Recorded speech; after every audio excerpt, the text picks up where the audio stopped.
logic dictates that more pleasure should equal more happiness.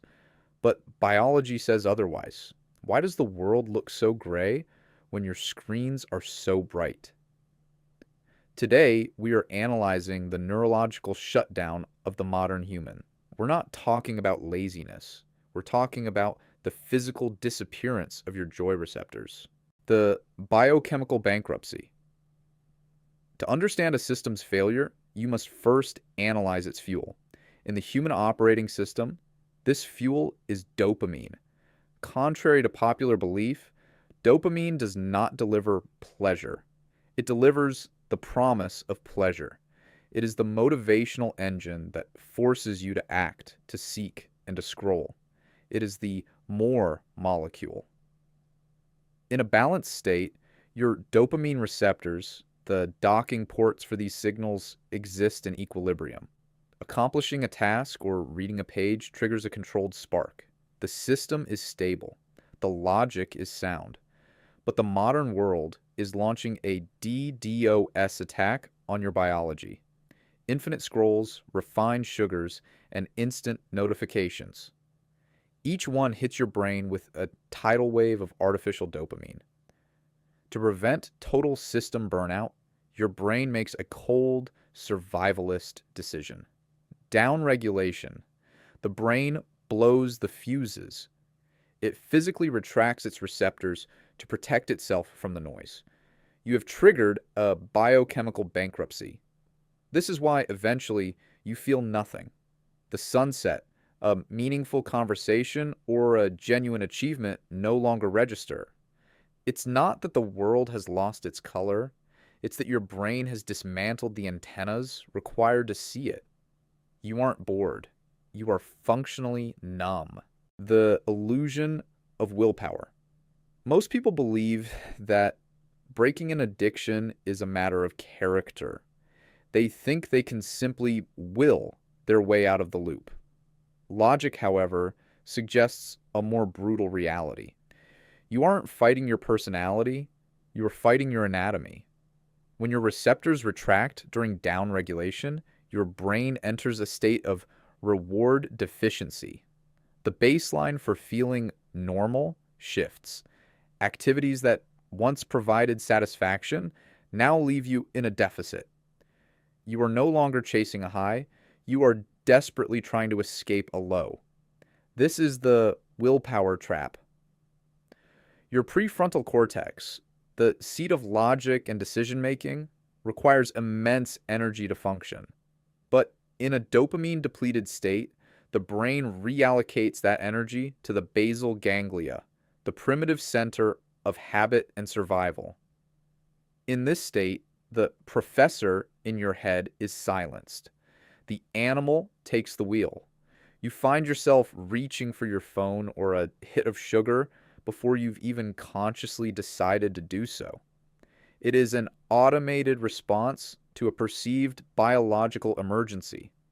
To the brain, the lack of stimulation feels like a lack of oxygen. You cannot negotiate with a drowning man, and you cannot negotiate with a brain in a dopamine deficit. Until the hardware is repaired, the software of your willpower is irrelevant. The Reconstruction Protocol. If the system is broken, how do we force a reboot? The answer isn't moderation, it is a total system reset. To bring the logic professor back online, we must initiate a period of deliberate sensory deprivation. This is the science of resensitization. When you cut off the artificial floods of dopamine, your brain faces an immediate crisis. It will scream for stimulation. It will create anxiety, boredom, and physical restlessness. But logically, this pain is the signal of repair. Without the constant noise, the brain begins to realize its ports are empty. Through the mechanism of upregulation, it starts to redeploy the receptors it once hid away. The antennas come back out. The fuses are replaced. This process takes time, typically 21 to 30 days for a full structural shift. You aren't just waiting. You are physically rebuilding the neural pathways of your prefrontal cortex. You are shifting the power dynamic from the impulsive basal ganglia back to the analytical mind. Once the reconstruction is complete, the math of your life changes. Suddenly, the threshold for joy drops. A walk in the park, the focus required for deep work, or the silence of a morning become high definition experiences again. You haven't changed the world around you, you have simply repaired the machine you used to perceive it. Logic has been restored to the throne. The strategic maintenance. Recovery is not a destination, it is a permanent architectural shift. Once the logic professor is back on the throne, the challenge changes. You are no longer fighting for survival, you are fighting for sovereignty. The modern world remains an environment designed to exploit your biology.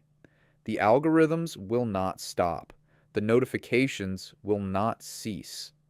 Therefore, logic dictates that you must build a digital fortress around your newly repaired system. We implement a strategy called controlled stimuli. You do not need to live in a cave, you need to live with boundaries. You treat dopamine like a high interest loan. You only take what you can afford to pay back in focus and clarity. The final truth is this: a brain that can tolerate boredom is a brain that can conquer the world. When you are no longer a slave to the next hit of dopamine, you gain the ultimate competitive advantage, the ability to choose where your attention goes. The system is now optimized. The baseline is restored. The professor is in control. The question is no longer, can you stop? But rather, what will you build now that you have your mind back? Data doesn't lie. Your brain needs a reset. Subscribe for more neurological blueprints and join the ranks of those who lead their minds rather than follow their impulses. The professor will see you in the next session.